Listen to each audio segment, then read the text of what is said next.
Welcome into Bearcats Daily. I am your host, Blake Thornton, aka Swiss Roll. Special shout out to Fan Arch right here for making all of this possible. Love getting a chance to talk football and other sports about our UC Bearcats every single day. Uh, One of our previous videos, I made a mention to APR scores for the University of Cincinnati. They had 14 teams get perfect APR scores for the 2024-2025 season, and those just came out. So wanted to go ahead and give a shout out to them. Obviously, so APR is the academic progress rate. It is a metric used to follow D1 schools and their athletic programs in terms of keeping players in school and graduation rate.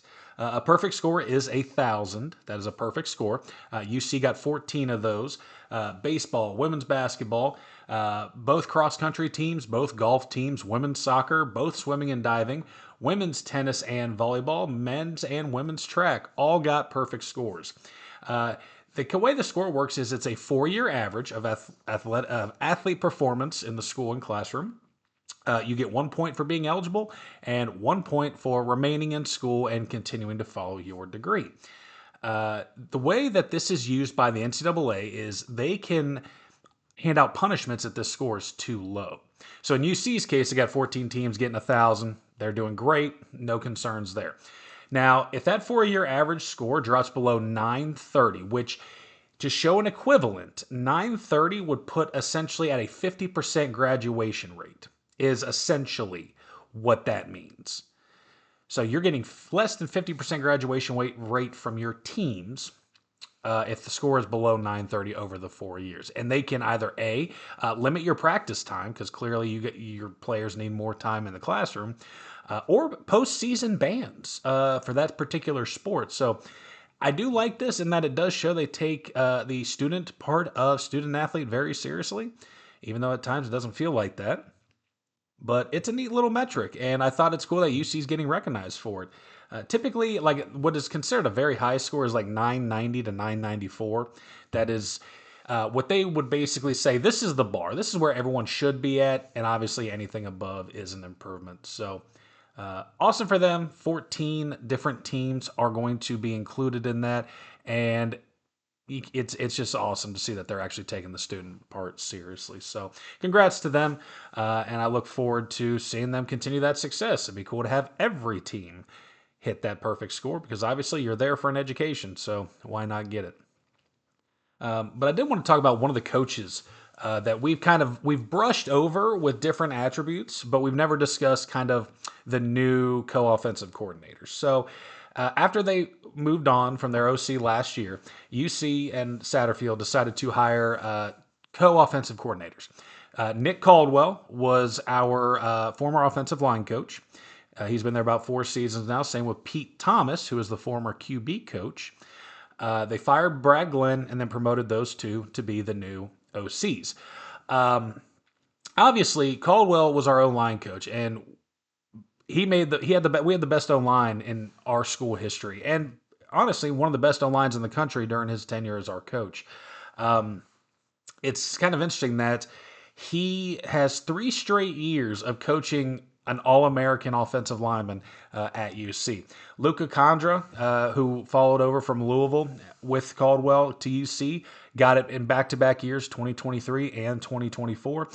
And then Evan Tingsdale got it in 2025. Now, don't forget, Gavin Gerhardt, who just got drafted, was also a lineman with him. So the guy just has been running linemen through our program as good as anybody could. So he's definitely got the coaching prowess and ability to get these guys going. So obviously success does help you get promotions, does get you better jobs, but that doesn't necessarily mean you're going to be good at it. There's some people who are great coordinators who can't be head coaches. Hugh Jackson, for example. So it's not that he has expectations, but it's like, hey, you've done well. Now let's see if you can increase that. Last year, the offensive line in 2025 only gave up 8 sacks, which was second in the nation. The number 1 team in the nation, fun fact, was Army, and they only gave up 7 sacks. Now, Army runs the ball 90% of the time. So UC was able to be within 1 sack of Army while probably throwing the ball 25 times more than they did. That's impressive, to say the least. And it's not just the passing game that these guys succeeded at. In 2023 and 2024, our run game, obviously we had a great running back in Corey Kiner at the time, but our O-line was blocking for him. 2024, they averaged 184 rushing yards a game. 184. That was sixth in the Big 12. Now, I know you're saying, well, hold on. They were sixth in the conference in running and they averaged 184 rushing yards. Yes, but that year, the Big 12 was the best rushing conference all around. So there was just a lot of ground and pound going on by some great running backs in the Big 12 during that season. For it to be the best conference and finish sixth, you can't ask for, I mean, as a coach, I'm thrilled. I coached the O-line. I did for many years. That is something that I think is awesome. Love seeing those kind of statistics. 2024, with, you say six in the Big 12. So what, top 10 in college football? Top 15 with all the hundreds of teams in it? That's great. It's really showing that this guy is building a line. And even in 2023, when he comes in, they averaged 217 yards. 217 yards, which was fifth in the nation rushing. And that starts with the offensive line. Obviously, a great running back helps. I'm not going to lower the value of Kiner, a running back. He is an amazing running back and did great. But you got to have an O-line to do it. And I tell you what, Caldwell really brought it when he came in. Being a former tight end, obviously he knows a little bit about offensive line. Having played it, West Virginia, Appalachian State. So, hey, guy's a glass eater through and through, and he coaches it well. 2023, they had 426 yards of total offense, moving the ball consistently. That ranked 33rd in the nation. 33rd for total offense. They had Corey Kiner go back-to-back 1,000-yard seasons in 2023 and 2024. He was the fifth ever Bearcat to have back-to-back 1,000-yard seasons. Fifth. And we've had a team, since the late 1800s, and we've had 5 running backs only eclipse the 1,000-yard back-to-back. That's incredible. And he was only the 20th ever running back to break 1,000 yards. Only 20. So clearly, we have never been ones to really run the football and just wear out the turf. I mean, the stats don't lie on that. So it'll be interesting to see how we move because, obviously Pete Thomas, former quarterback coach, worked with some of the bigger guys, obviously helped develop Sorsby. So it'll be really interesting to see how they move forward. I don't like the co-offensive coordinator vibe. I don't understand how that personally works. Do they both sit in the room and break down the film and agree on how they want to attack and what they want to call? It really, I don't know. I'm not a fan of it, but obviously after they fired Brad Glenn because our offense really was not consistent. It sputtered the last couple years. It's a very crucial moment. So they're trying to make changes, trying to get some stuff in the building. It will be interesting to see how that works moving forward. And we'll just have to wait and see. Time will tell. I'm excited to see it because obviously the guy can coach. He knows what he's doing. Pete Thomas, same way. Thomas and Caldwell both have success as their position coaches. Hopefully they come in and just crush it this year, and we really see a more flowing offense going forward.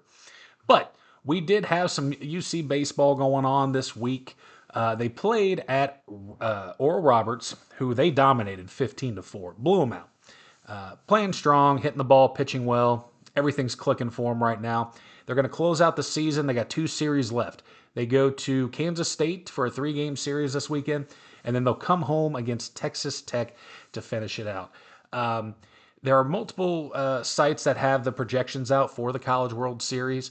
Everything's got UC as a 2 seed right now. Some of them have them in the Knoxville Regional as a 2 seed, and the Tuscaloosa is another one that they have as a projection for a 2 seed. And USA Today has them in the Athens Regional, which has Georgia, East Carolina, and Niagara. So obviously UC will be in the tournament somewhere. Obviously we got to finish strong to the season, and you want to see them hitting all cylinders as they continue in for that. You always want to be playing your best ball by tournament time. So they're on that projection. They're on that path. They should have no problem with Kansas State. I do like that matchup for them. I do expect them to take at least 2 games, possibly 3 with the way they're pitching right now and their clutch hitting, which is very crucial when it comes to late season baseball. You got to hit and you got to pitch, especially in clutch situations. That'll be one of the best things for this season to see these guys go deep in the tournament again, as they did last year, and hopefully get us home. We'll keep an eye on the baseball team for sure. But before we close out here, we do have one last fan question coming in to get the shows going. This comes from, oh boy, long one. Double X Money Pandas Double X. And his question was, in your opinion, does a coach matter more than the players on the roster? Now, I'm going to go ahead and guess that this is a reference to Satterfield in a way, or just coaching in general, maybe. But from my experience as a coach and just being a fan and player for my entire life, coaching not so much, about 10 years, I do think that the coach is more important than the players necessarily. And I have quite a few examples as to why that is. Let's start with UC, Satterfield. That team last year was one of the best teams in college football. We had one of the best quarterbacks, strong defense, great offensive line, and we just died. I don't see how we finished that. I don't see how we played to be up to the standards that should have been. We had amazing talent, but is it on the coaches? And you'll say, well, that's just one example. All right. We're going to go to just the elephant in all of sports, the Cincinnati Bengals and their coaching and front office. You have generational talent all over that team. All over that team since Burrow's been in town. Except 2020 when, he almost died getting broken in half.